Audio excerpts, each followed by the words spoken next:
Hello friends, welcome you all in this video. तो इस video में हम बात करने वाले हैं दिल्ली यूनिवर्सिटी के कुछ इंपॉर्टेंट टर्म्स जो आपको एडमिशन के दौरान बहुत ही ज़्यादा हेल्प करेंगे। जैसे कि स्पॉट राउंड एडमिशन क्या होता है, मिड एंट्री कैसे मिलती है, अपग्रेड फेज का मतलब क्या है, फिर अगर आप प्रेफरेंस फिलिंग कर रहे हो तो उसमें सिमुलेटेड रैंक का मतलब क्या होता है, फ़ेज़ 1 की रजिस्ट्रेशन कैसे करनी है ये तो मुझे पता है, नो डाउट आपने बहुत सारी वीडियोस देख ली होंगी रजिस्ट्रेशन कैसे करना है, और आपने अभी तक रजिस्ट्रेशन कर भी लिया होगा बहुत सारे बच्चे ने, या फिर अगर नहीं किया तो कोई बात नहीं। इस वीडियो में मैं ये भी आपको समझाऊंगी फ़ेज़ 1 में क्या क्या करना है, कितनी डेट कब तक है और सब कुछ कैसे होगा, तो वीडियो को अंत तक ज़रूर देखना।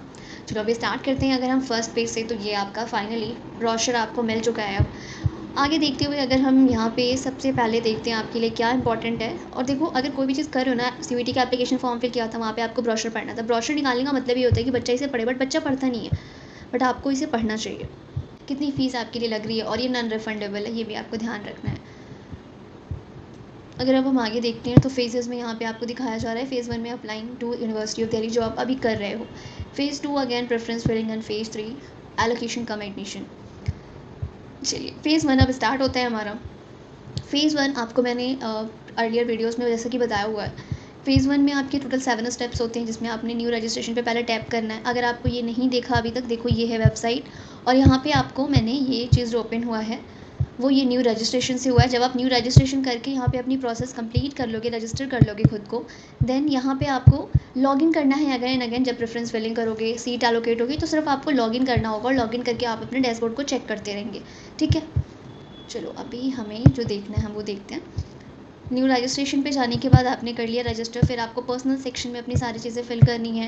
ये चीज़ें आप एक बार सबमिट करोगे, ये चेंज नहीं होंगी, we already discuss about it. Academic section में आपको 10 और 12 के मार्क्स बहुत ही अच्छे तरीके से मेंशन करने के लिए यहाँ पे बार बार बताया जा रहा है, तो आपको मेंशन करना है। अगर आप कोई भी कोटा क्लेम कर रहे हो, स्पोर्ट्स सेक्शन, ईसीए, तो आप उसके डॉक्यूमेंट्स अपलोड करोगे। अपलोड्स में फिर आपको वही 10-12 की मार्कशीट्स, और अगर भी कोई भी कोटा आप क्लेम कर रहे हो तो उसकी डॉक्यूमेंट आप अपलोड करोगे, प्रीव्यू करोगे, एंड देन फाइनल सबमिशन होगा। और हाँ, पेमेंट जब तक आप नहीं करोगे, आपका CSCS 1 फ़ेज़ 1 का रजिस्ट्रेशन कंप्लीट नहीं माना जाएगा। तो ध्यान रखना, पेमेंट बहुत ज़रूरी है, 250 रुपीज़ का, और बच्चों के लिए 100 रुपीज़ का। इतना करने के बाद जब आपका रिज़ल्ट आएगा, रिज़ल्ट आने के बाद अभी मैं आपको ये भी बताने वाली हूँ कि रिज़ल्ट कब आएगा, क्योंकि हमने कल एक वीडियो डाली थी 100% एग्जैक्ट एनालिसिस के साथ, जिसमें आंसर की के लिए हमने बताया था, और कल इवनिंग में आंसर की आपकी आई है। तो अभी हम अगर बात करेंगे रिजल्ट की, तो नेक्स्ट आप शॉर्ट्स देख लेना, इस वीडियो के बाद आपको मिल जाएगी। अभी फ़ेज़ 2 की अगर हम बात करें, तो देखो फ़ेज़ 2 में आपका होता है प्रेफरेंस फिलिंग। प्रेफरेंस फिलिंग कब होती है? रिजल्ट डिक्लेयर होने के बाद होती है। जब आपका रिजल्ट आ जाएगा तो फिर आप फ़ेज़ 2 की प्रेफरेंस फिलिंग करोगे CSS पे लॉगिन करके। मैंने बताया आपको लॉगिन कैसे करना है। यहाँ पे आपको अपने preference program plus college combinations choose करने होते हैं। और हाँ, मैंने आपको जैसे कि बताया था कि ड्रॉप डाउन होता है, वहाँ पे ड्रॉप डाउन शो कर रहा होगा, और उसको आपको ड्रॉप डाउन में से ही चूज़ करना है। ठीक है, फ़िल्टर्स आप लगा लोगे, और फ़िल्टर्स लगाने के बाद आप ड्रॉप डाउन में से चूज़ करोगे। वहाँ पे बहुत सारे ऑप्शंस होंगे, आपको ऑलरेडी वहाँ पे सारे ऑप्शन मेंशन है। ठीक है, आपको ऐसा नहीं है कि लर्न करके जाना है। देखो यहाँ लिखा है, candidates will be able to select and order his her preference for programme in college. The candidate can choose multiple programme plus college combination. The available preferences tab will display all the possible programme plus college combination the candidate may choose from.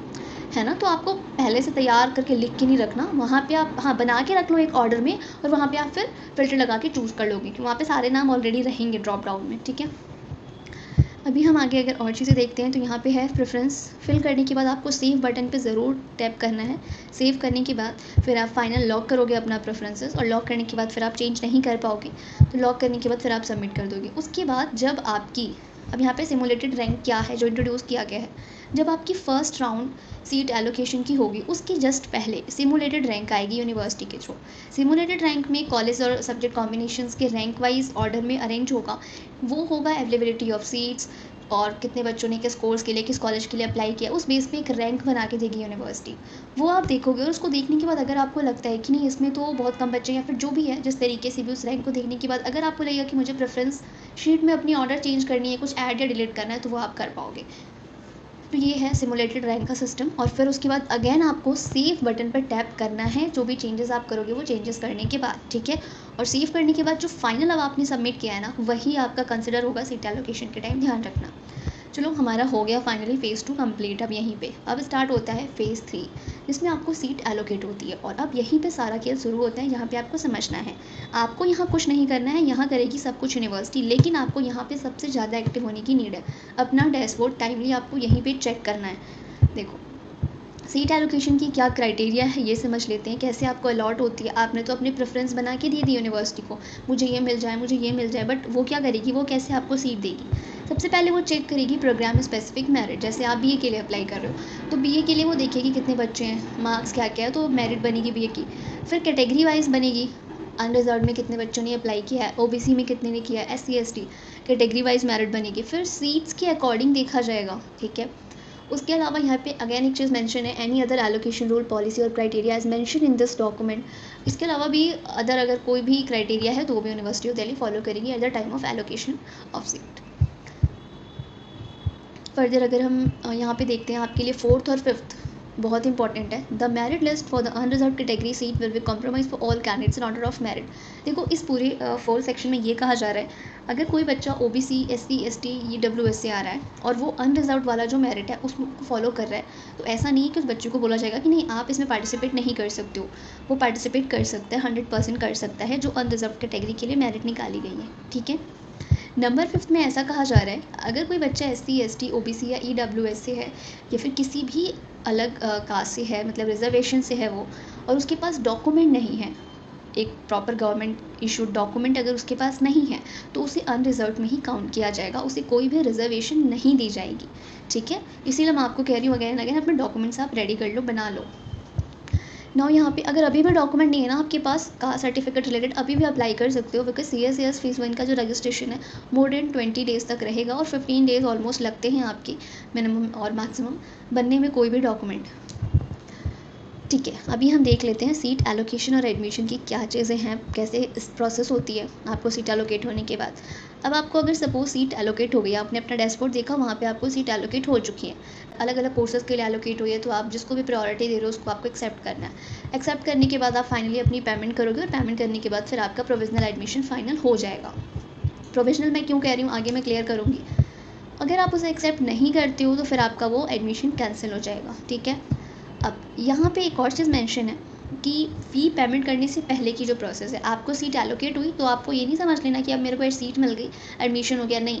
Seat allocate होने के बाद अभी यहाँ पे online approval by the college फिर approve आपकी करेगा उस सीट को, आपने एक्सेप्ट कर लिया अपनी साइड से और आप कहोगे कि दिल्ली यूनिवर्सिटी नहीं तो आपको एलोकेट किया, उसने एलोकेट कर दिया, बट अभी आपकी एलिजिबिलिटी फिर मैच की जाएगी, वो आपको मेरिट के बेस पे उन्होंने अलॉट कर दिया, बट एलिजिबिलिटी यूनिवर्सिटी ने अभी मैच नहीं की है। तो अब जो भी कॉलेज आपको अलॉट हुआ है, जिस भी कॉलेज की आपने सीट एक्सेप्ट की है, वो कॉलेज अपने लेवल पे आपकी एलिजिबिलिटी चेक करता है। मिनिमम एलिजिबिलिटी वही आपकी सब्जेक्ट कॉम्बिनेशन वाली थिंग, फिर program specific eligibility of candidate, subject mapping 12th के साथ मैच हो रही है कि नहीं, जो कि बहुत इंपॉर्टेंट है। ऑलरेडी आपकी CUET की इन्फॉर्मेशन बुलेटिन में भी मेंशन था, कल के प्रेस कॉन्फ्रेंस में भी ये बात बताई गई है, 12th क्लास के सब्जेक्ट के साथ मैपिंग बहुत ज़रूरी है। अगर नहीं मैच कर रहे सब्जेक्ट तो CSAS मत भरना, फालतू में वेस्ट होंगे 250 आपके। एनीवेज हम आगे कंटिन्यू करते हैं, ठीक है। यहाँ पे फिर सब्जेक्ट मैपिंग होगी, फिर validity authenticity of document certificate submitted by the candidate, and then final अगर अप्रूव करता है कॉलेज तो आपको फिर पेमेंट करनी है और आपका फिर प्रोविजनल एडमिशन डन होगा। अभी भी ये प्रोविजनल ही है, आगे बताएंगे क्यों। अगर रिजेक्ट करता है तो फिर आपको वेट करना होगा अपने नेक्स्ट राउंड के लिए। In case of rejection no fulfil, अब यहाँ पे है रिजेक्शन हुआ क्यों है आपका, वो मेंशन करेंगे वहाँ पे सारी चीज़ें, या तो आप एलिजिबिलिटी क्राइटेरिया मैच नहीं करो या फिर डॉक्यूमेंट्स आपके पास कोई मिसिंग है, एनीथिंग जो भी होगा वो मेंशन करके देंगे। वो आप इम्प्रूव करना चाहते हो आप इम्प्रूव कर सकते हो और नेक्स्ट राउंड का वेट कर सकते हो, ठीक है। अब यहाँ पे कुछ टर्म्स हैं जो आपको समझना है, अपग्रेड और फ्रिज क्या होता है। देखो इजी लैंग्वेज में समझो अपग्रेड का मतलब और फ्रिज का मतलब क्या होता है। एक बार यहाँ पे जो लाइन है वो भी हम देख लेते हैं। An admitted candidate can select the upgrade option which will allow upgradation to a higher preference where he see had taken admission.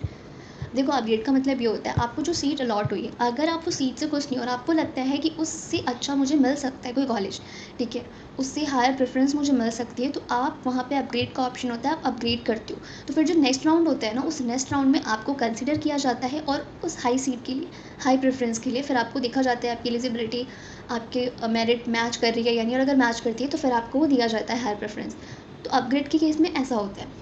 Fridge क्या होता है, जो आपको सीट अलॉट हुई है अगर आप वो फ्रिज करते हो तो बेशक आप फिर अलग राउंड जो नेक्स्ट राउंड होता है उस नेक्स्ट राउंड में हायर प्रेफरेंसेस के ऑप्शन दिख रहे हैं कि आपके मार्क्स वाले बच्चे को भी हायर प्रेफरेंस मिल रहा है, बट वहाँ पे अगर आपने फ्रिज अपनी सीट की हुई है ना, तो आप वो हायर प्रेफरेंस चूज़ नहीं कर सकते हो नेक्स्ट राउंड में और आपको कंसिडर नहीं किया जाएगा।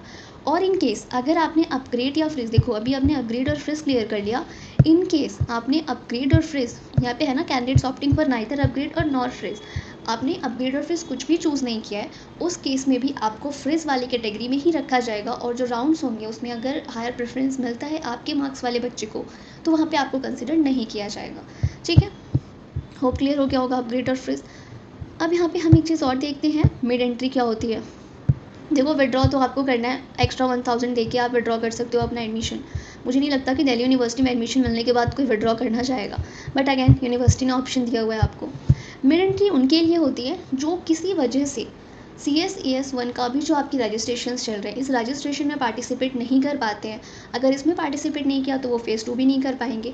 उस केस में मिड एंट्री स्टार्ट होती है, और जब मिड एंट्री अनाउंस होगी यूनिवर्सिटी ऑफ दिल्ली की साइड से, तो आपको फिर वहाँ पे अपना रजिस्ट्रेशन सब कुछ सेम करना होता है। लाइक आपने पहले अपना रजिस्ट्रेशन किया, फिर प्रेफरेंसेस फिल किए, वो सब कुछ आपको एक बार में करना होता है। वहाँ पे आपकी फ़ीस 250 या 100 नहीं बल्कि 1000 लगती है, जो कि नॉन रिफंडेबल होती है। ठीक है, यहाँ पे मेंशन है।